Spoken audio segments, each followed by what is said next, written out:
আল্লাহ আপনি যদি আমাকে ফেরত দেন, যে আমলগুলো আমি করে আসিনি এইবারে যে সেই আমলগুলো করব। আমরা যারা এখন বসে কথা শুনছি, ভাইয়েরা হন মায়েরা হন, আমাদেরকে মনে রাখতে হবে, যদি আমরা আমলে গাফলাতি করি, আমলে যদি অলসতা করি, সময় আছে, শক্তি আছে, অর্থ আছে, সুযোগ আছে, এরপরেও আমলের প্রতি আমাদের আগ্রহ নেই। কোরআন এই জন্যই কথাটা আমাদেরকে জানিয়ে দিয়েছে, মরণ দুয়ারে যে আমরাও একই কথা বলবো। এখন বলেন ভাই, একটা মানুষ 70-এর ঊর্ধ্বে বয়স, 80 কোঠায় বয়স চলছে, এই লোকটা যদি এই দুনিয়ায় বেঁচে থাকতে থাকতে আক্ষেপ করে বলে একবার যদি যৌবনকাল ফিরে আসতো, একবার যদি যৌবনকাল ফিরত, একবার যদি যৌবনকাল ফিরত, এই এক কথা বারবার বারবার বারবার লোকটা বলে বলে জপ করছে। একজনও বলবেন আমায়, একটা বৃদ্ধ মানুষ যদি এরকম জিকির করে তার বয়সটা কি যৌবনকালে ফিরে আসবে বাবা? আমরা ভালো বুঝতে পারছি, পাস্ট ইজ পাস্ট, যে সময় অতীত হয়ে যায় ওটা অতীতেই, ও আর ফেরে না, ও আর ফেরে না বাবা। ফলে যৌবনকাল পেরিয়ে, মাঝ বয়স পেরিয়ে যে লোকটা বৃদ্ধ অবস্থায় পৌঁছে গেছেন, উনি যদি ফের যৌবনকালে ফিরতে চান, এই আশা, এই দাবি, এই আকাঙ্ক্ষা, এই আক্ষেপ কখনো পুরো হয় না। তো এটা যদি আমাদের যুক্তিতে বলে যে যুবক হতে চাইলে আর হওয়া যাবে না, তাহলে যে লোকগুলো মরণ দুয়ারে, ওই লোকগুলো যদি বলে আল্লাহ আমাকে একটু ফেরত দাও, আমি যে আমলগুলো আগে করিনি এবার যে ওই আমলগুলো করব, আচ্ছা আল্লাহ দাবি রাখবেন বলে মনে হয়? কোরআন শরীফে আল্লাহ বলেছেন, তুমি যে আজকে ফিরতে চাইছো, কিন্তু তুমি বলো আওয়ালাম নুআম্মিরকুম মা ইয়াতাযাক্কারু ফীহি মান তাযাক্কারা, তোমাকে আমি বয়স দেইনি? তোমাকে কি শক্তির পিরিয়ড আমি আল্লাহ দেইনি? তোমার টনটনে জ্ঞান, প্রখর বুদ্ধি তোমাকে কি আমি আল্লাহ দেইনি? যে বয়সটাতে তুমি ইচ্ছা করলে উপদেশ গ্রহণ করতে পারতে, যে বয়সটাতে ইচ্ছা করলে তুমি জ্ঞানটাকে কার্যকর করতে পারতে, ওয়াজাআকুমুন নাযীর, তোমার কাছে গেছিল ভয় দেখানোওয়ালা মানুষ। নবীদের পিরিয়ডে নবীরা এসেছিলেন, নবীর যুগ যেখানে খতম হয়েছে সেখান থেকে নবীর ওয়ারিস আলেমরা মানুষের কাছে একই বার্তা দিচ্ছে। তো তুমি তো ইচ্ছা করলে সেই সময় জ্ঞান নিতে পারতে, আমলের জীবন গড়তে পারতে। তো তোমাকে সুযোগ দিলাম, সময় দিলাম, অবকাশ দিলাম, শক্তি দিলাম, বুদ্ধি দিলাম, অথচ তুমি কাজে লাগাও না। অতএব ফামা লিয-যালিমিনা মিন আনসার, আমি আল্লাহর কথাকে লঙ্ঘন করে যারা আমার প্রতি অত্যাচার করেছে তাদের জন্য সাহায্যকারী কেউ নেই। সাহায্য করলে আমি করতাম, সুবহানাল্লাহ। কিন্তু আমি যখন সাহায্য করব না, তোমাদের সাহায্য করার আর কেউ, ছেলেরা বাবা আমার কাজ উঠলে আলোচনা করা, যতটুকু তৌফিক দেন বলে বন্ধ করা। এ পর্যন্ত যতটুকু বলেছি ওইটুকুর কথা ভেবেই একটু বলবে যে আজকের আমাদের গায়ের শক্তি অটুট, বুদ্ধি টনটনে, জ্ঞান টনটনে, বুদ্ধি প্রখর, এই পিরিয়ডে আমরা কি ছেলে কি মেয়ে, সময় সুযোগ অবসর সব আছে, 5 ওয়াক্ত নামাজটা পড়ি। আমরা মরণ দুয়ারে গিয়ে যদি দাবি করি আল্লাহ একবার ফেরত দিলে যে আমলগুলো করে আসিনি সে আমলগুলো এইবার যে করব, আচ্ছা এই দাবির কোনো যুক্তি আছে না? এই দাবি সত্য হবে? বিশ্বাস করুন, একদম বাস্তব চোখে দেখা, আপনিও দেখেন আমিও দেখি। কারোর যদি পেট ব্যথা করে, কারোর যদি প্রসব বেদনা জাগায়, কেউ যদি অ্যাক্সিডেন্ট করে হাত পা ভেঙে যায়, এরকম কঠিন পরিস্থিতিতে সে আল্লাহকে ডাকে, খুব আল্লাহরে ডাকে। আল্লাহর দয়া হলো, পেট ব্যথা সেরে গেল, বাচ্চাটা খালাস হয়ে গেল, কিংবা ভাঙা হাতটা সেট আপ হয়ে গেল, আল্লাহর ডাক বন্ধ হয়ে গেল, আল্লাহরে আর ডাকে না। এখন বলেন, বিপদে পড়লে যে আল্লাহরে ডাকে আর বিপদ পেরিয়ে গেলে আল্লাহরে ভুলে যায়, এটা কি সত্যি আল্লাহর মুহাব্বতের ডাক? কথা বলেন। এটা তো পরিষ্কার, যে কেউ বলবে এটা বিপদ উদ্ধারের ডাক। ফলে যে লোকটা সামনে থেকে মরণকে দেখতে পাচ্ছে, ওই লোকটা যে বলবে আমাকে ফেরত দিলে এবার বাদ দেওয়া আমলগুলো করব, ওর ওই দাবি তো সত্যি না, ও তো করবে না।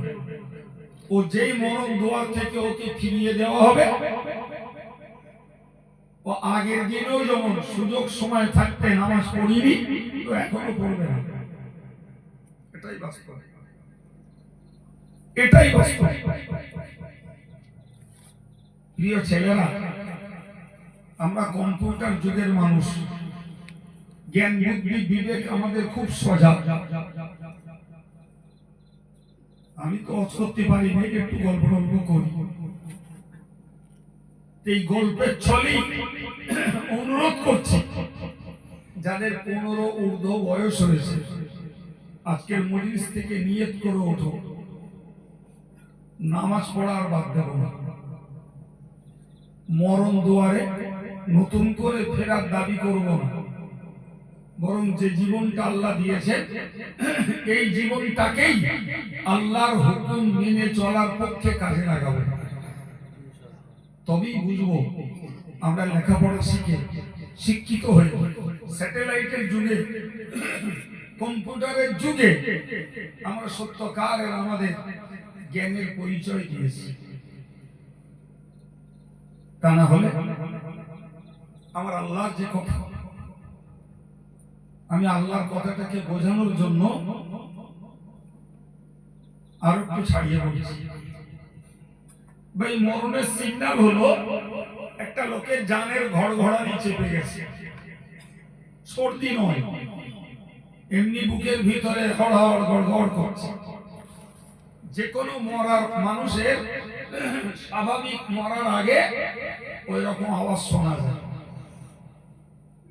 ওটা সর্দি নয়, ওটা মরণ যন্ত্র।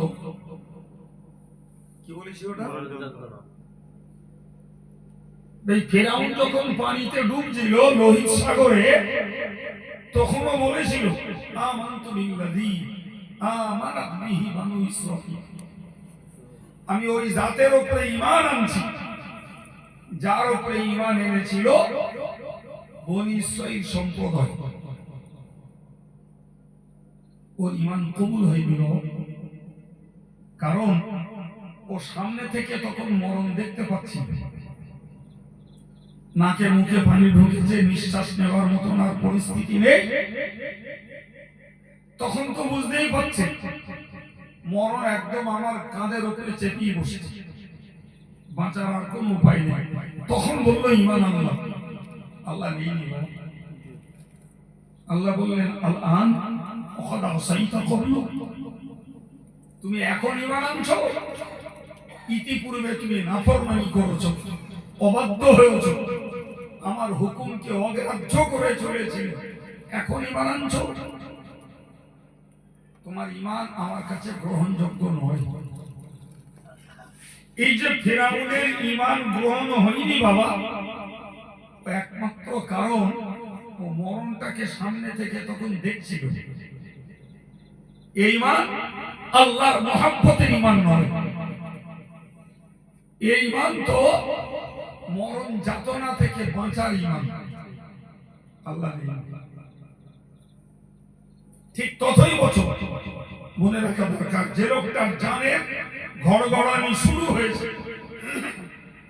ওই লোকটা যদি বলে আমি ঈমান আনলাম, ওর ঈমান গ্রহণযোগ্য নয়, কারণ ও যথারীতি মরণটাকে সামনে থেকে দেখেছে, ওই ঈমান চলবে না বাবা। এমনকি কেউ যদি ওই রকম পরিস্থিতিতে বলে আল্লাহ আমি জীবনে সুদ খেতাম আর খাবো না, আল্লাহ তুমি মাফ করে দাও, জীবনে গান শুনতাম আল্লাহ গান আর জীবনে শুনবো না, তুমি আমায় ক্ষমা করে দাও, আল্লাহ জীবনে বেপরদায় ঘুরেছি, একজন মহিলা ধরুন বলল আল্লাহ তুমি মাফ করে দাও, আমি আর বেপরদায় ঘুরবো না, আল্লাহ জীবনে অনেক গালিগালাজ করেছি আর জীবনে গালমন্দ করবো না, আল্লাহ তুমি ক্ষমা করে দাও। তাই আমরা কোরআন হাদিস থেকে স্পষ্ট বুঝতে পারি ওই সময়ে ওই লোকগুলোর ঈমান আনাও আল্লাহ কবুল করবেন না, আর তওবা করলেও আল্লাহ মাফ করবেন না। দুটো দরজা দুটোই বন্ধ। কথা বোঝা গেল কি? তাহলে যে লোকটা মরণটাকে সামনে থেকে দেখবে ওর ঈমানও গ্রহণ হবে না, তওবাও। আপনি একটা উদাহরণে বোঝেন, ব্যাপারটা সহজ হবে। এই যারা বিড়ি সিগারেট খায়, এটা এক পর্যায়ের ধূমপান করে, এমনি সাদা তামাক অল্প খাওয়া মুবাহ জায়েজ, কিন্তু ওই তামাকটাকে পুড়িয়ে খাওয়া ব্যাপক ক্ষতিকর। ওটা যখনই পোড়ানো হয় নিকোটিন নামীয় এক প্রকার বিষ তৈরি হয়, এই বিষের ক্রিয়াতে ওই লোকটার ক্যান্সার হতে পারে, ধূমপানকারীর ফুসফুসিতে ইনফেকশন হতে পারে, যে কারণে কোম্পানি তাদের অ্যাডে লিখে রাখে, কোথাও লিখে রাখে cigarette smoking injurious to health, cigarette খাওয়া স্বাস্থ্যের পক্ষে ক্ষতিকর। আর কোথাও লেখা থাকে বিধি সম্মত সতর্কীকরণ বলে লেখা আছে, ধূমপান ক্যান্সারের কারণ। কারণ নজরে পড়েছে কোনোদিন? আমি একলা পড়েছি। আচ্ছা বলেন, যারা ধূমপানে আসক্ত, বিড়ি সিগারেট বা মাদক দ্রব্য ব্যবহারে যারা খুবই আগ্রহী, তো এই জাতীয় সতর্ক বার্তাগুলো শোনার পরে তারা বিড়ি সিগারেট ধূমপান মদপান সব বন্ধ করতেছে, টোটালে কোম্পানি বন্ধ হয়ে গেছে। আমার কথা কি সত্যি মনে হচ্ছে? আপনারা চুপ করে বসে আছেন, মনে হচ্ছে সত্যি? থেকে বলবেন তো হুজুর কোম্পানি বন্ধ হয়ে ফুল দমে চলতেছে। বন্ধ হয়ে গিয়ে কোম্পানি ওখানে লেখা আছে, আপনি যে কোনো দোকানে অ্যাড দেখবেন ও নিচে লেখা আছে। এখন বলুন বাবু, একটা মানুষ 30 বছর 40 বছর ধরে ধূমপান করলো, এখন তার ফুসফুসিতে ইনফেকশন ধরে নিয়েছে, ক্ষয় কাজ শুরু হয়েছে, ওদিকে ক্যান্সারও হয়ে গেছে। এখন যদি ওই লোকটা ক্যান্সারে অ্যাটাকটেড হওয়ার পর, ইনফেকশন হয়ে যাওয়ার পরে এখন যদি বলে আমি ধূমপান করে খুব অন্যায় করেছি, আমি সিগারেট খেয়ে খুব অন্যায় করেছি, মাদক দ্রব্য খেয়ে খুব ভুল কাজ করেছি, তা আমার ক্যান্সারটা দূর হয়ে যাক, আমি তো অন্যায় স্বীকার করছি, আমার ফুসফুসের ইনফেকশন ভালো হয়ে যাক, আমি তো অন্যায় স্বীকার করছি। ওই সময় ভুল স্বীকার করলি, অন্যায় স্বীকার করলি, ইনফেকশন আর ক্যান্সার যাবে না।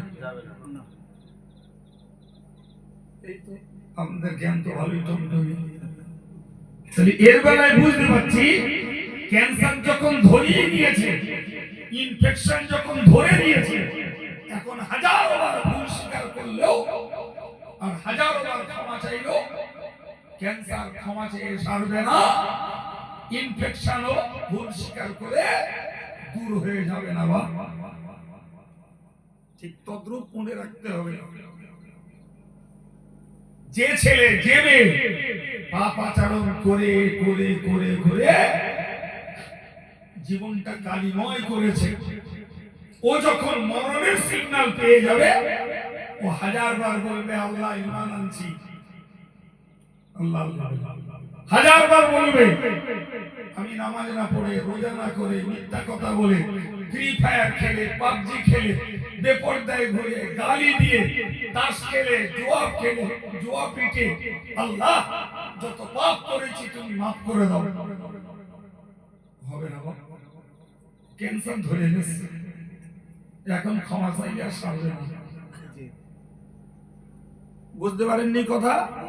তোমার ক্ষমা চাওয়াটার দরকার ছিল যখন তুমি সুস্থ ছিলে, চাঙ্গা ছিলে, বুদ্ধি তোমার সতেজ ছিল, তখন যদি ক্ষমা চাইতে, তখন বোঝা যেত ওটা তোমার দিল থেকে চাওয়া ক্ষমা। এই কথা বুঝতে পারছেন কি? আর মরার জায়গায় দাঁড়িয়ে যেটা চাইছো, ওটা দিলের ক্ষমা চাওয়া নয়, ওটা তো বিপদ উদ্ধারের জন্য ক্ষমা চাওয়া।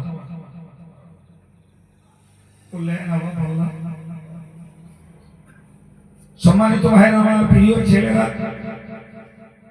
আমি শুরু করেছিলাম, জীবনে যতই অশনি আর কাজে না লাগাই, মরণের সময় যখন আজরাইলকে দেখব, সিগন্যাল যখন চালু হবে, তখন তওবা করতেও মন চাইবে, ঈমান আনতেও মন চাইবে।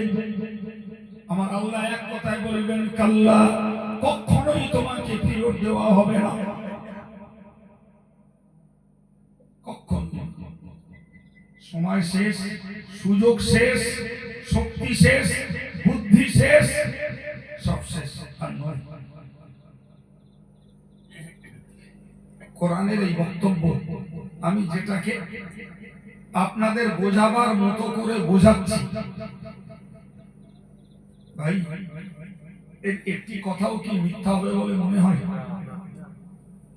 তাহলে আমরা যারা আল্লাহ বিশ্বাসী, নবী বিশ্বাসী, কোরআন বিশ্বাসী, আমরা যারা কবরের আযাবে বিশ্বাসী, আমরা যারা হাসরের কঠিন আযাবে বিশ্বাসী, আমরা যারা জাহান্নামে বিশ্বাসী, তাহলে আমরা এই বিশ্বাসটাকে কার্যকর করব কবে?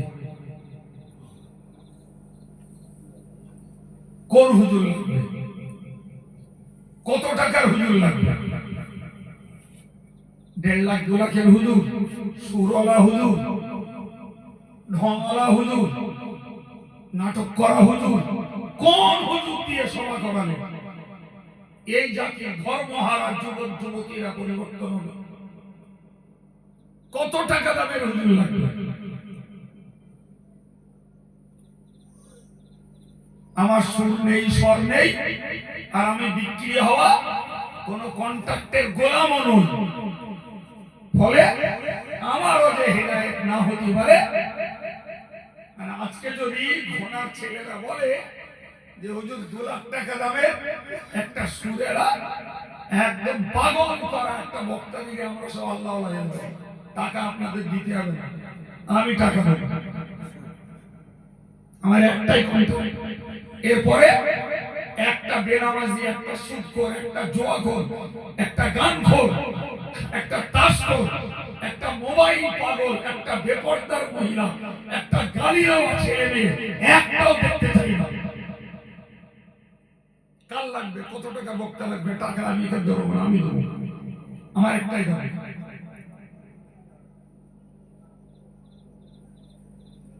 বুকে পাঠা থাকে তো বলুন,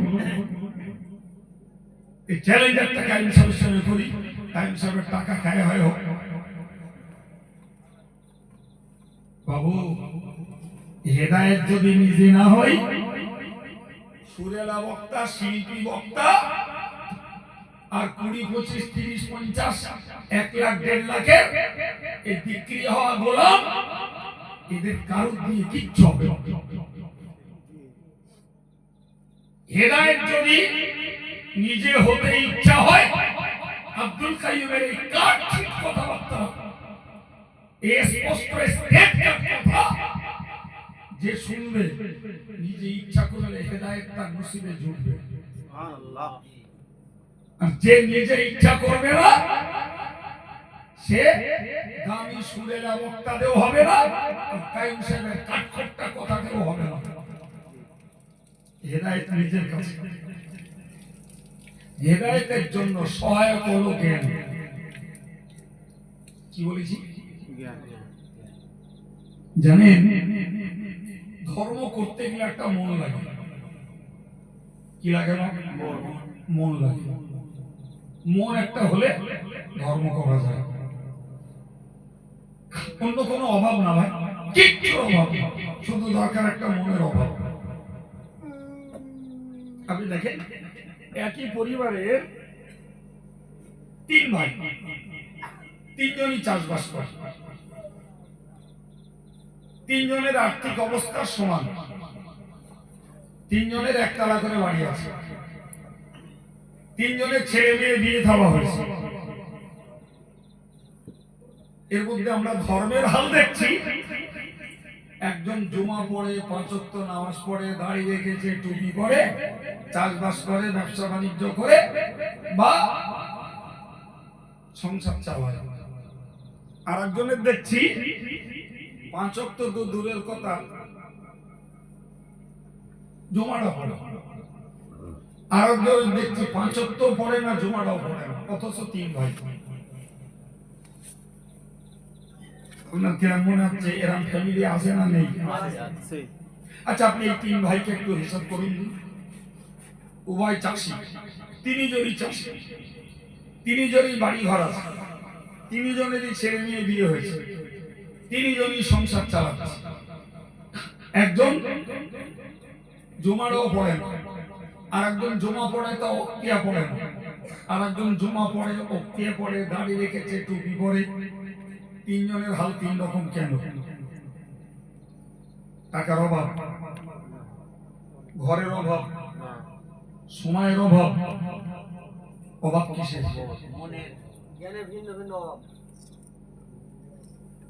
কিসের অভাব? জ্ঞানের অভাব।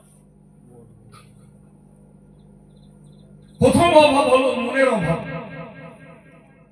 আর এই মনটা তৈরি হয় জ্ঞানের বিনিময়ে। মন তৈরি করতে গেলে জ্ঞান লাগে। আমার জাতি সমাজের সর্বনাশ হয়েছে, এরা জ্ঞান দেওয়ার তুলনায় সুর শুনতে বেশি ভালোবাসে। এটা এদের একটা মুদ্রা দোষ। জ্ঞানের দরকার নেই, গানে শুনতে কেমন ভালো লাগছে তাই ভাই। জ্ঞান নিতে গেলে পড়তে হবে, আমরা পড়তে পারি না। জ্ঞান নিতে গেলে পড়ুয়াদের কাছ থেকে শুনতে হয়। আল্লাহ শুকর, এই যে শোনাটা আপনারা শুনছেন, ওই জ্ঞানটাকে নিতে গেলে ভালো মানুষের, আল্লাহওয়ালা মানুষের সঙ্গ লাভ করতে হবে। তাদের সঙ্গে ওঠা বসা করতে হবে। এই তিনটে পদ্ধতিতে মন তৈরি হয়। যে লোকটা ধর্মের ধার ধারেনি, ও বই পড়েও জ্ঞান লাভ করি, ও এরকম মজলিসে বসেও জ্ঞান নেই। এবং জ্ঞানী মানুষের কাছে বসার মতো কোনো সময় সুযোগও নেই। বিশ্বাস করুন, এই যে ছেলেগুলো আমি ওঠার পরে মজলিসটা এসে বসেছে, এদের কিচ্ছু না থাকে একটা প্লাস পয়েন্ট, আমি নগণ্য যত অযোগ্য হই তবু একটা আলেম বলে পরিচিত, সেই আলেমের মহব্বতে এসে মজলিসটায় বসেছে, এটা এদের জন্য একটা প্লাস পয়েন্ট। আল্লাহ চাইলে একদিন এদের মাইন্ডটা মনটা ধর্মমুখী ফিরবে, এটাই অঙ্ক বলে। এরা মহব্বতে বসেছে, দুটো কথা শুনছে, একদিন এদের মাইন্ডটা তৈরি হবে। কিন্তু সন্ধ্যা থেকে একদল ছেলে দোকান পাশারিতে আড্ডা দিচ্ছে, সেই সঙ্গে মেয়েরাও ছিল। রাতটা বেড়ে গেছে, কিছু চলে গেছে, কিছু ওয়েটিং এ আসে, ইয়া নবী বললি তারা আসবে। ঠিক বলছি না?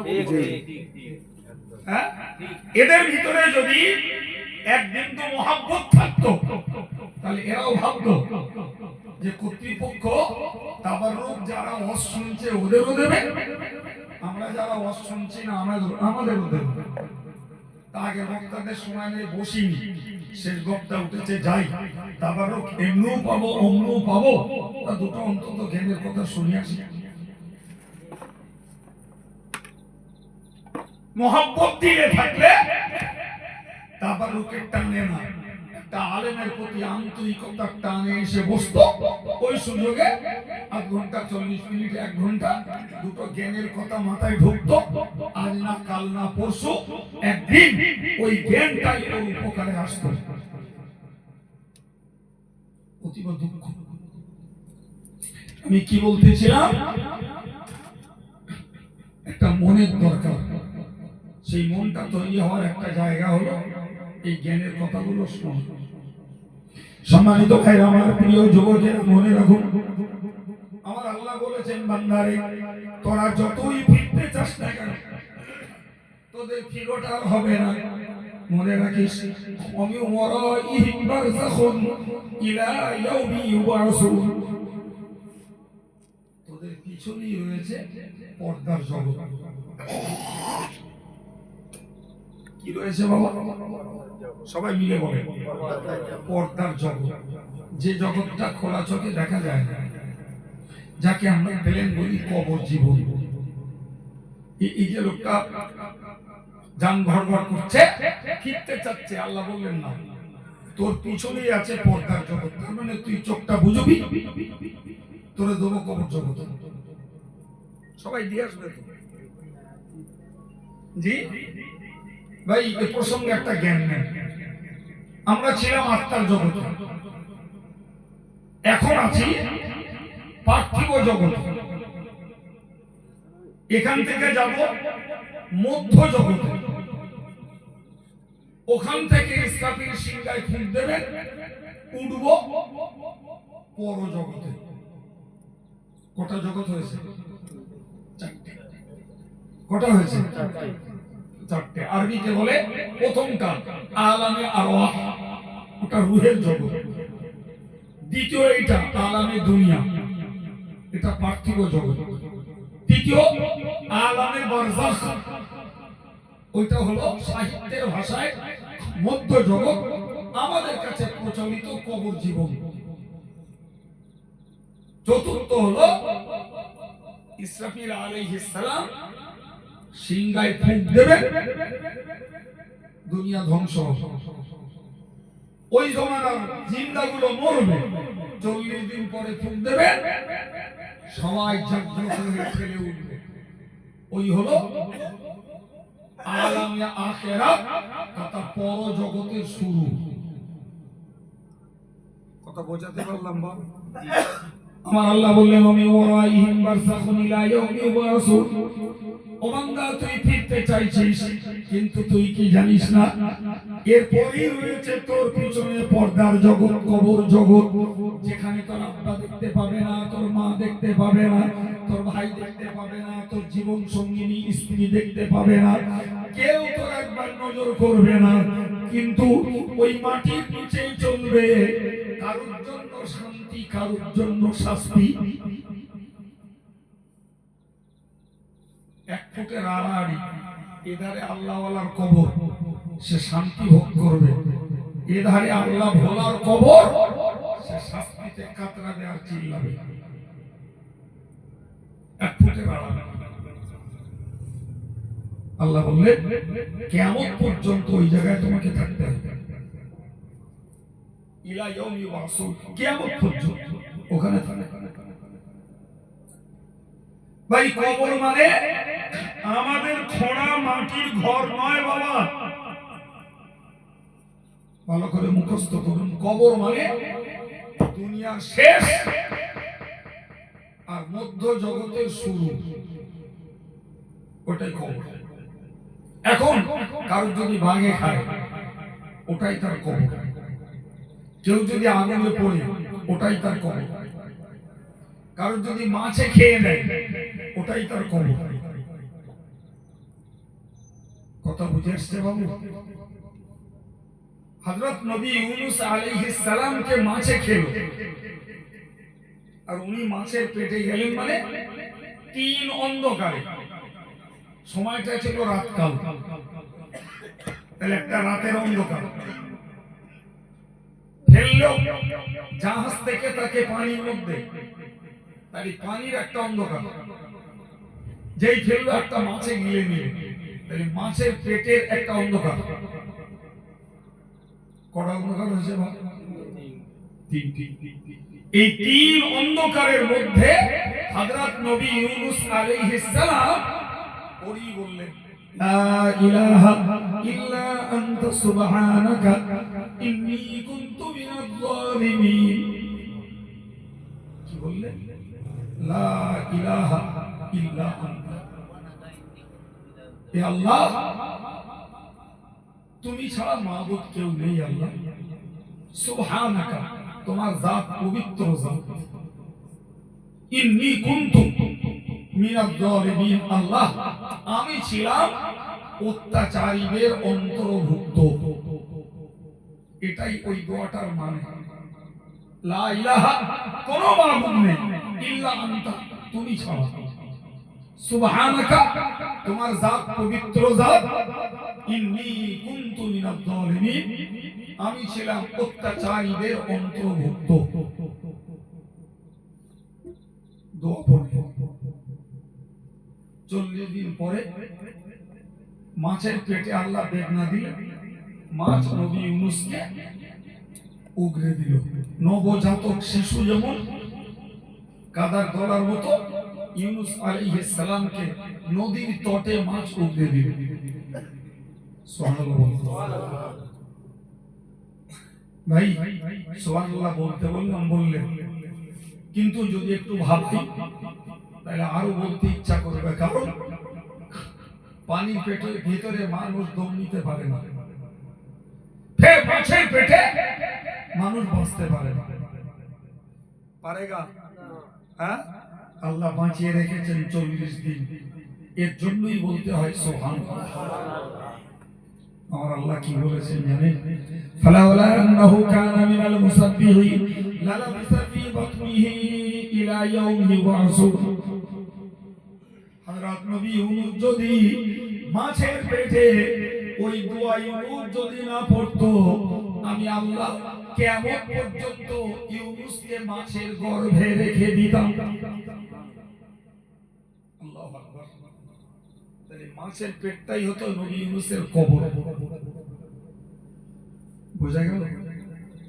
এই দোয়া ইউনূস পড়েছে বলে ওই মহা বিপদ থেকে আল্লাহ পাক তাকে আবার জীবন্ত অবস্থায় ঘর পৃষ্ঠে ফিরিয়ে দিয়েছেন। আমি এই কথাটা বলে আপনাদের বোঝাতে চাইছি, তাই মরণের পরে রয়েছে পর্দার জগৎ, যেটা কবর জগৎ বা কবর জীবন। সাহিত্যের ভাষায় ওইটাকে বলা হয় মধ্য জগৎ। কথা ক্লিয়ার? আগুনে পুড়ি পান্তি ডুবি আর বাগে খা, যাই পারে হোক, সব শেষ ঠিকানা মাটি। শেষ ঠিকানা কোথায়? একদম। এ ছেলেরা এবার একটু ভাবনার জন্য আমার অনুরোধ, আল্লাহ যখন আমি ফিরত চাইলে ফিরত দেবেন না, আমাকে যখন মাটিতেই পৌঁছে দেবেন, ঘুরিয়ে ফিরে এদিক সেদিক করে শেষ ঠিকানা হবে মাটি। ওই সেই কবর, যার ব্যাপারে একটা কথা আমরা অজনসিতে শুনি, আর কিছু বক্তা আছে খুব ইনিয়ে বিনিয়ে সুর তাল দিয়ে বলে আমার মায়েদেরকে পাগলি করে তোলে। হেভি ওয়াজ কি সেটা? যে হযরত ফাতেমা জোহরা রাদিয়াল্লাহু আনহা তিনি তার ইন্তেকালের আগে বললেন যে আমার জানাজাটা যেন খুব লোক ঝগড়া করে না হয়। আমি একদম সাদা কথায় বলছি, লোক জড়ো করে না হয়। ফলে আম্মাজান ফাতেমা যখন ইন্তেকাল করলেন, হযরত আলী, হযরত হাসান হুসাইন আর নবী পরিবারের একজন ঘনিষ্ঠ আত্মীয় হযরত আবু যার গিফারি, চারজন মানুষ রাতের আঁধারে তাকে দাফন করা হলো। তো কথিত রয়েছে, কোন কোন বইতে লিখেওছে, হযরত আবু যার গিফারি কবরকে লক্ষ্য করে বলেছিলেন, হে কবর, তোমার বুকে আজকে রাখছি কাকে জানো? তো কবর তো জবাব দিল। আবু যার গিফারি নিজেই বললেন, ওরে কবর, তোমার কাছে রেখে যাচ্ছি নবী দুহিতা, নবীর কন্যা, নবীর কলিজার টুকরি ফাতেমাকে। ও কবর, তোমার কাছে রেখে গেলাম শেরে খোদা হযরত আলীর জীবন সঙ্গিনী বিবিকে। ও কবর, তোমার কাছে রাখলাম হাসান হুসাইন, যারা দুইজন জান্নাতের যুবকদের সরদার, তাদের মাকে তোমার কাছে রেখে গেলাম। ওরে কবর, সর্বোপরি যে ফাতেমা নিজেই জান্নাতের মেয়েদের নেত্রী, সুবহানাল্লাহ, তাকে রেখে গেলাম। কবর তখন জবাব দিয়ে বলেছিল, কার কন্যা, কার বিবি, কার মা, ওই পরিচয় আমার কাছে দিয়ে কোনো লাভ নাই। আমল যার ভালো আমি তার সঙ্গে ভালো ব্যবহার করব, আমল যার মন্দ তার কোনো পরিচয়ের কোনো লাভ আমার কাছে নাই। এই জ্ঞানের কথা কে কে কে নেবে, কে কাজে লাগাবে? আমরা এই সতেজ বুদ্ধির পিরিয়ডে, শক্তির পিরিয়ডে একটু যদি ভাবতাম, আমার মায়েরা যদি ভাবতাম নামাজ আর কাজা করব না, স্বামীর প্রতি অভক্তি অমর্যাদা কোনোদিন করব না, বেপরদায় আর ঘুরব না, গলাবাজারি আর করব না, পাক সাফ হয়ে জীবনটা কাটাবো, এরকম দু চারটে আমল যদি আমার মায়েরা করত, ওদের জন্য জান্নাতের রাস্তা আল্লাহ সহজ করে দিবেন।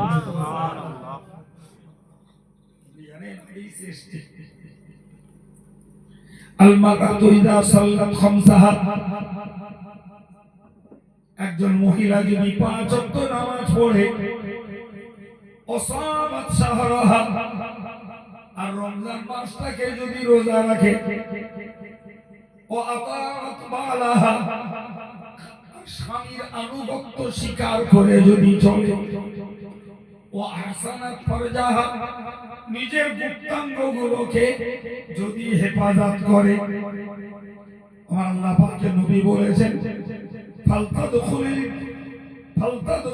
আবওয়াবাল জান্নাতি ফালতাদখুল আবওয়াবাল জান্নাতি সামানিয়াতা,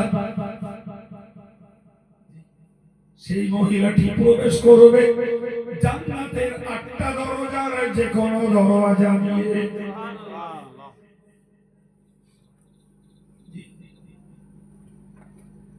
আল্লাহ, যে মহিলা 5 ওয়াক্ত নামাজ পড়বে, রমজান মাসে রোজা রাখবে, স্বামীর ভক্তি করে আনুগত্য স্বীকার করবে, স্বামীর অবাধ্য হবে, বিশেষ করে শরীয়তের ব্যাপারে, আর নিজের গুপ্তাঙ্গগুলোকে রক্ষা করবে পর পুরুষ থেকে। ফালতাদখুলিল জান্নাতা সামানিয়াতা মিন আইয়ি আবওয়াবিন শাআ, সেই জান্নাতের 8টা জান্নাতের যে কোনোটা দিয়ে জান্নাতে যাবে, যে দরজা দিয়ে ইচ্ছা সে দরজা দিয়ে ঢুকবে। একটু মন খুলে বলে এই মেয়েগুলো কারা? যাদের জন্য জান্নাতের 8টা দরজা খোলা, কাজ 4টে। একটা কাজ নামাজ, আরেকটা কাজ রোজা, আরেকটা কাজ গুপ্তাঙ্গের হেফাজত মানে পর্দা, আরেকটা হলো স্বামীর অনুগত হওয়া। 4টে কাজের বিনিময়ে জান্নাতের 8টা দরজা খোলা। এই নারী কারা? আমাদের মা, আমাদের মেয়ে, আমাদের বোন, আমাদের স্ত্রী, আমাদের ভাগ্নি, আমাদের ভাই। পর কেডা বলে? আমি তো 6 শ্রেণীর মেয়েদের নাম করলাম, এর মধ্যে পর কে আমার আছে কেউ? সব কটা আপন, সব কটা আপন। খালি যদি আমার মায়েরা নিজেরা এই 4টে কাজ যদি দায়িত্বের সঙ্গে করে, আর আমার মায়েরা যদি নিজে না করে, আমরা বাপ হিসাবে মেয়ের জন্য, স্বামী হিসাবে স্ত্রীর জন্য, ভাই হিসাবে বোনের জন্য, মামু হিসাবে ভাগ্নির জন্য, চাচা হিসাবে ভাইজির জন্য, জি, এবং বাপ হিসাবে নিজের কন্যার জন্য, আমরা যদি এই দায়িত্ব 4টে যদি আমার মায়েদেরকে পালন করাতে অভ্যাস করাতাম, তদারকি করতাম, তাহলে জাহান্নাম থেকে বেঁচে যেত আমার মা, আমার স্ত্রী, আমার বোন, আমার মেয়ে, আমার ভাগ্নি, আমার ভাই। যদি বলুন এর মধ্যে 2টো কাজ আমার ছেলেদের জন্য, আমাদের জন্য ডিউটি বর্তায়। একটি হলো নামাজ, আর একটি রোজা। ও দুটো নারী রোজা, পুরুষের রোজা। বরং 3 নম্বরটাও আমার মায়ের ছেলেদের জন্য, যে নিজের গুপ্তাঙ্গের হেফাজত, নিজের স্ত্রী ছাড়া নিজের যৌন ক্ষুধা আর কোথাও নিবারণ করব না। যদি করে ফেলি, আল্লাহর কাছে ক্ষমা চাই, আল্লাহ মাফ করে দেবেন। প্রিয় ভাই আমার, তাহলে তো মরণ দুয়ারে ফিরবার ইচ্ছা করতে হবে না বাপ, তার আগেই তো নিজের আখের গুছিয়ে মরণ দুয়ারে যাওয়া যাবে। ও ছেলেরা, যুবকেরা, জওয়ানেরা, বাবা, আহামরি কিছু করতে হবে না বাবা। তুমি শুধু হালাল রোজগারটা করো, গান শোনাটা বাদ দাও, মিথ্যা কথাটা বাদ দাও, নামাজটা পড়ো, রোজা রাখো। আল্লাহ চাহে তো এই গুটি কত কাজের বিনিময়ে আল্লাহর কাছে ক্ষমার যোগ্য হওয়া যাবে। সত্য কথাটা বলতে হবে, গান বাজনাটা বাদ দিতে হবে, আর হারাম রোজগারটা ছাড়তে হবে। নামাজ রোজা করে যেতে হবে, আল্লাহর কাছে ক্ষমার যোগ্য হওয়া যাবে, মরণ দুয়ারে আর ফিরে আসার জন্য আপিল করতে হবে না বাবা। কপালে যদি হেদায়েত থাকে, আব্দুল কাইয়ুমের এই কথাই হেদায়েতের জন্য যথেষ্ট। কপালে যদি হেদায়েত না থাকে বাবা, হই হই কাণ্ড, রই রই কাণ্ড, হই হই ব্যাপার চলছে চলবে, আসল জায়গায় ঘাটতি থেকেই যাবে। দেখেন, হেদায়েতের মানে হলো রাস্তা দেখানো। কি বলেছি জোরে বলেন? রাস্তা দেখানো। হেদায়েতের মানে হলো রাস্তা দেখানো। কোন রাস্তা? যে রাস্তায় চললে পরে আল্লাহর দয়ার জান্নাতে পৌঁছে যাবে। সুবহানাল্লাহ। ওই রাস্তাটা দেখিয়ে দেওয়ার নাম হলো হেদায়েত। আমি আমার ছেলেগুলোকে, মাগুলোকে বললাম, নামাজ, রোজা, হজ, যাকাত, জিকির, তাসবিহ, তেলাওয়াত, ফিতরা আদায়, কুরবানি আদায়, বাপ মার সম্মান, ভক্তি, শ্রদ্ধা, বড়কে ভক্তি, ছোটকে স্নেহ, একে অপরের হক আদায় করা, এই কাজগুলো প্রত্যেকটা কাজ জান্নাতের কাছে চলে গেছে। সুবহানাল্লাহ। এই রাস্তাগুলো কোথায় গেছে? সব সুদ, গান, মিথ্যাচারিতা, ঘুষ, তাস, জুয়া, মদ, নারীবাজি, লটারি, অন্যের হক নষ্ট করা, গালিগুলোজ করা, মিথ্যা বলা, এইগুলো সব জাহান্নামের দিকে গেছে। এই দুটো রাস্তা, এটাই চললে জীবন শেষে জান্নাতে পৌঁছাবে, এইটাই চললে জীবন শেষে জাহান্নামে পৌঁছাবে। কত বোঝা গেল? আমি আপনাকে কি বলে বোঝাবো? ধরুন, আমি আপনাদেরকে জিজ্ঞেস করছি, এই লোকগুলো যে ভাই আমি একটু কেন্দুয়ায় যাব, তো পথ কোন? তো হুজুর আপনি তো বসে আছেন ওই রাস্তায় উঠে ডান দিকে গাড়ি চালিয়ে দেন, ব্রিজটা পার হয়ে একটু বাঁয়ে গিয়ে ডাইনে সোজা কিন্তু। ঠিক আছে, এক কথায় আমি এই রাস্তাটা উঠলে ডান দিকে ধরলে কেন্দুয়ার দিকে গেলাম। পথে যদি মোড় ফাঁকড়া পড়ে জিজ্ঞেস করলেই পাওয়া যাবে।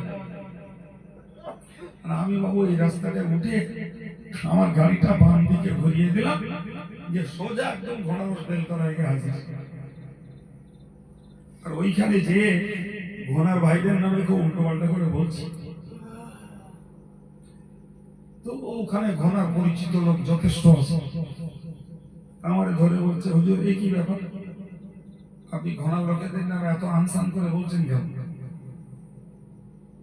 আমি বললাম, দেখো আমি কেন্দুয়ায় যাবো বললাম, তোরা আমাকে রাস্তা দেখিয়ে দিল, এখন দেখছি আমি বেলতলায় এসে হাজির। তো ওদিক দিয়েও বেলতলায় যাওয়া যাবে, ওদিক দিয়েও কেন্দুয়ায় যাওয়া যাবে, সেটা কথা না, ঘুরুন যাওয়া যাবে। কিন্তু ব্যাপারটা সেটা না। আপনি ওনাদের কাছে কি বলেছেন আর কি বললো ওরা? আমি তখন এই লোকেশনটা বললাম, বললাম যে আমি রাস্তার সামনে, তোরা বললো রাস্তায় উঠে ডান দিকে যান, গেলে ওই রাস্তা কেন্দ্র হয়ে গেছে। তো আমাকে শুনে বললো, তো ঠিকই বলেছে, আপনি কোন দিকে এসছেন? আমি তাকে বললাম, আমি রাস্তায় উঠে বাঁ দিকে এসেছি। তোরা তো বলবি, হুজুর এই যে শুনছি কেলানি আপনার দরকার। ওরা তো ঠিকই বলে যে আপনি রাস্তার পশ্চিম পাড়ে ছিলেন, যখন রাস্তায় উঠে ডান দিকে যান, গেলে কেন্দ্র হয়ে যাবে। তা আপনি মাতব্বরি করে রাস্তায় উঠে বাঁ দিকে এসে বেলতলা এসে হতে দোষ। কত বোঝাতে পেরেছি? তা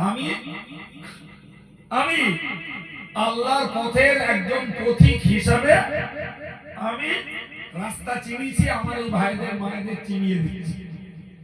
কি এই নামাজের রাস্তা, রোজার রাস্তা, ফরজের রাস্তা, যাকাতের রাস্তা, দানের রাস্তা, সব রাস্তা গেছে জান্নাতে। সুবহানাল্লাহ। আর বাদিকে এই সুদের রাস্তা, মদের রাস্তা, ঘুষের রাস্তা, গানের রাস্তা, সব গেছে জাহান্নামে। এখন বাবা মা যারা জান্নাতে যেতে চান, এই ডান দিকের রাস্তাটা ধরুন, বাদিকের রাস্তায় খবরদার যাবেন না। জি, আর আমার কাছে শুনে বুঝে নে মাতব্বরি করে বাঁদিকের রাস্তা ধরে জাহান্নামের দোরগোড়ায় যে ঠেকবে। কারণ ওইখানে যে বলছে কামিসা ভাল না, অস্ত্রটি ভাল না, গলা ভাল না, সুরনি সবনি কিচ্ছু নেই, ওই হলে কি আর লোক হেদায় হয়? দেখো কামিসা তোমার একবারও বললো বাঁদিকের রাস্তায় যেতে না, তোমার তো বললে ডান দিকে গেলে, তুমি মাতব্বরি করে বাঁদিকে গেলে কেন? ওর জন্য দোষ শরীর, টাকার, কারো দোষ হচ্ছে নিজের ভুল সিদ্ধান্তে। কিসের দুর্বল? নিজের ভুল সিদ্ধান্ত। সুতরাং আমি আন্তরিকতার সঙ্গে ঘনায় কয়েকবার, সব থেকে বড় কথা আমার অত্যন্ত মনের মানুষ ছিলেন, দরিদ্র আমার প্রিয় ভাই মরহুম নজরুল ইসলাম সাহেব। আজকের এই দাওয়াতের ব্যাপারেও ওই লোকটা আমার কাছে তিনবার গেছে, ওই লেটেস্ট এরা গেলি, তারপরে আমি দাওয়াতটা নিয়েছি। আজকে সেই লোকটার অভাব,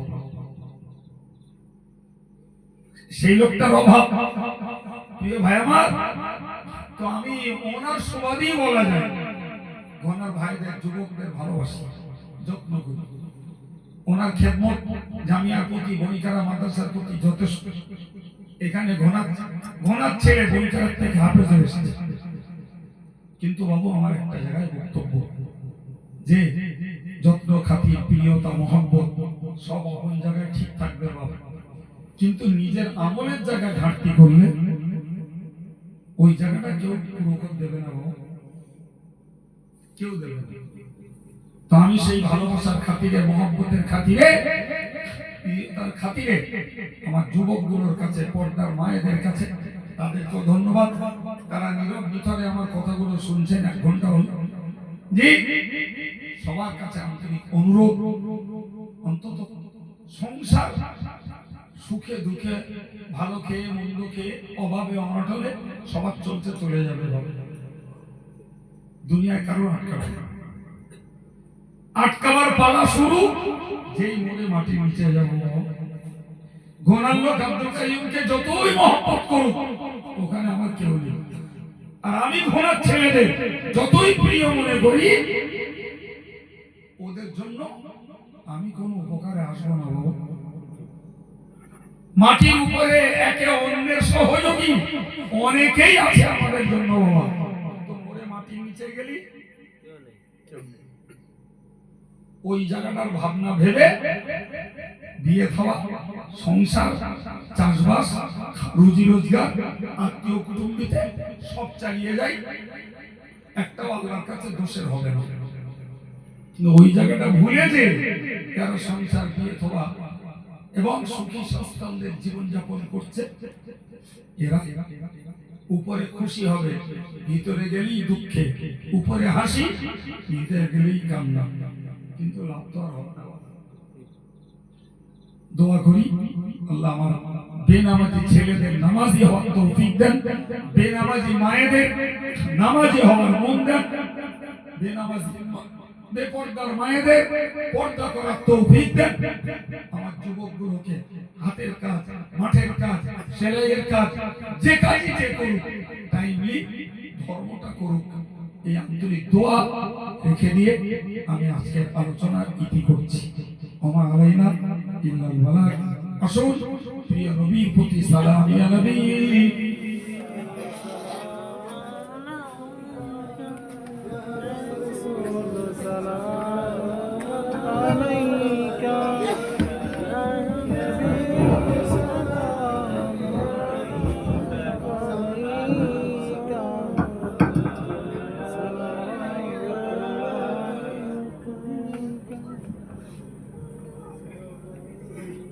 নবী প্রাণের পিয়ারা দেখিতে পাব কি মোরা না পেয়ে তব দর্শন কলিজা হয় পারা পারা ইয়া নবী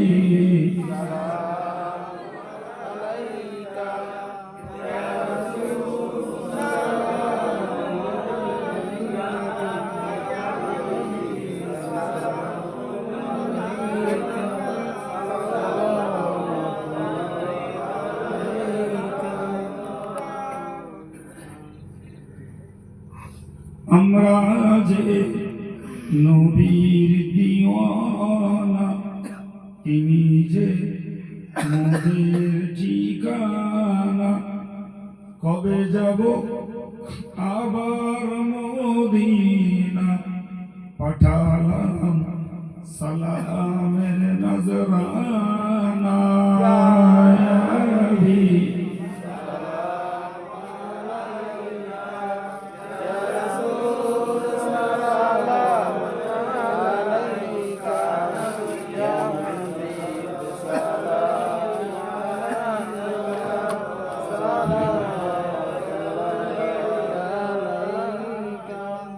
নবীনা হয়ে দুনিয়া না হয়ে ফরিশতা খোদা হয়েছি উম্মত তোমার তার তরে শকর বেসুমার ইয়া নবী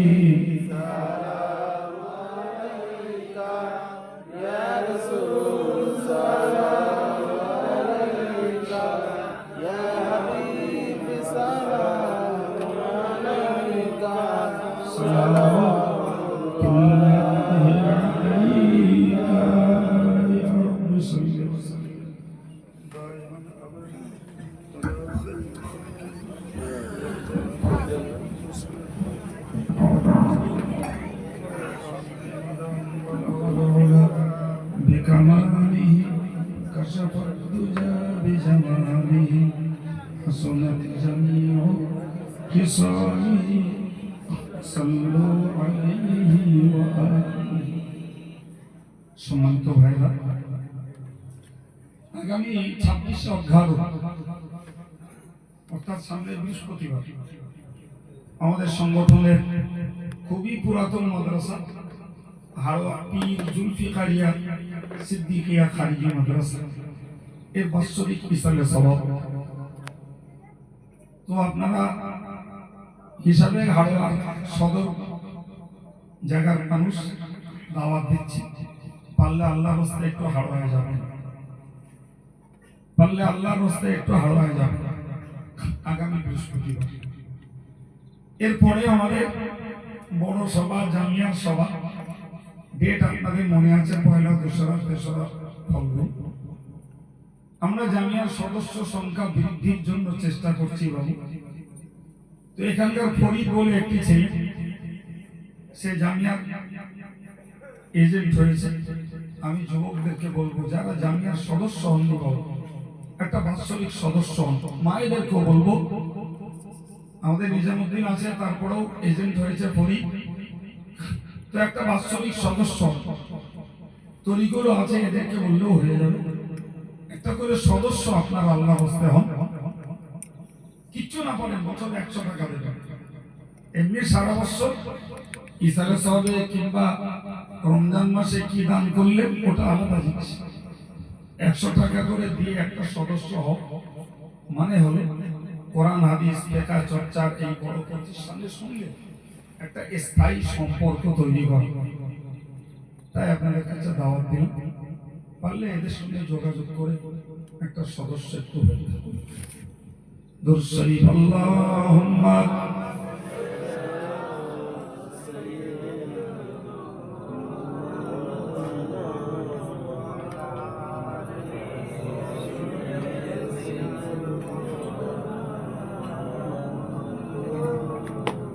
اللهم آمين الحمد لله رب العالمين والصلاة والسلام على سيد المرسلين وعلى آله وأصحابه أجمعين.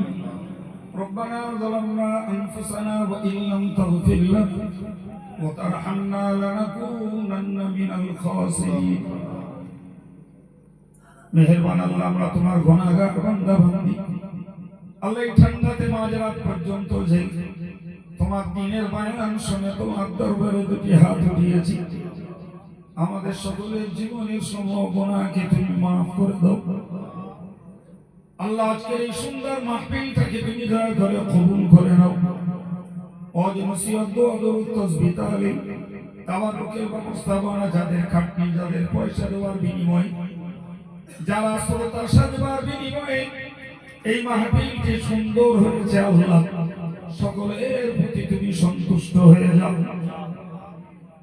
আল্লাহ। বিনিময়ে যে সওয়াব তুমি নসিব করো, সর্বজ্ঞের রাসূল কারীমের পাক রূহের সওয়াব তুমি বখশিশ করে দাও আল্লাহ। হুজুরের আওলাদ আসওয়াজ মুতাহহারা, সাহাবায়ে কেরাম, তাবেঈন, তাবা তাবেঈন, পিরানি তরিকাত, বুজুর্গানে দ্বীন, হুজুরদের রূহে সওয়াব পৌঁছে দাও আল্লাহ। দুনিয়ার সমস্ত ইমানদার মুসলমানদের রূহে সওয়াব পৌঁছে দাও। চার মাযহাবের ইমাম, চার তরিকার ওলিয়ে কামেল হুজুরদের রূহে সওয়াব পৌঁছে দাও।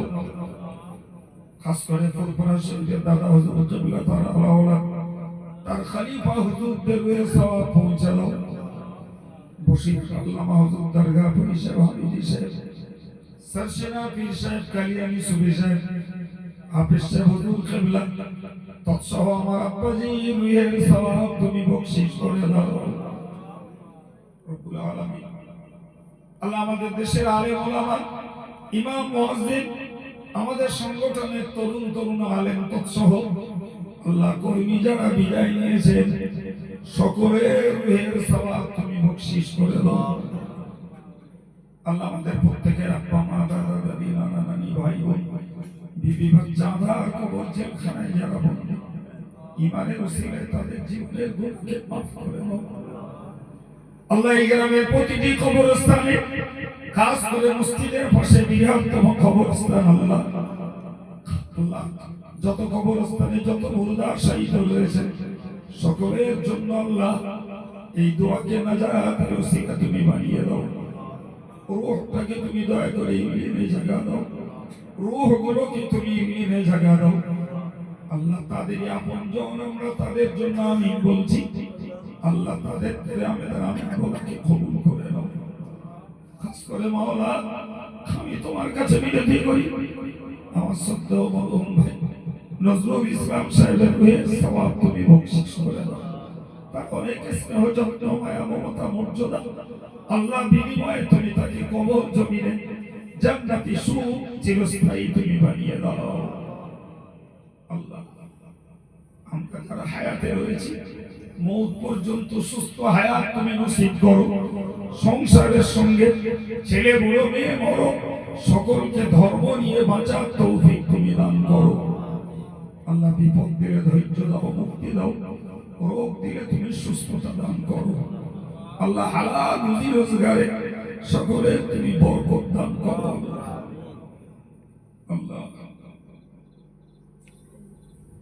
আল্লাহ মিথ্যাবাদীদের অপবাদ থেকে, চুগলি থেকে, হিংসা থেকে, অপপ্রচার থেকে আল্লাহ তুমি আমাদের ইজ্জতের হেফাজত করো, কাজ কামকে রক্ষা করো আল্লাহ। আল্লাহ মিথ্যাবাদী, অপপ্রচার, ফিতনাবাজ থেকে আল্লাহ তুমি দেশটাকে, দেশের নিরীহ মানুষগুলোকে আল্লাহ তুমি হেফাজত করো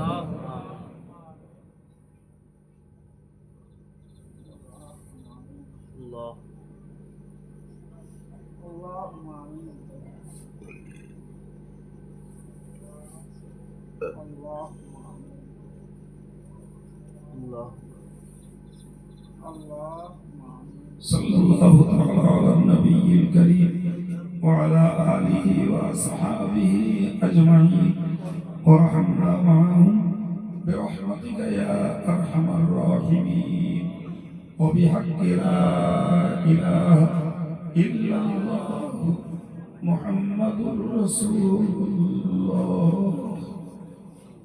আসসালামু আলাইকুম। সকলেই বসে যান। তাবারুকের দাওয়াত, সকলেই বসে।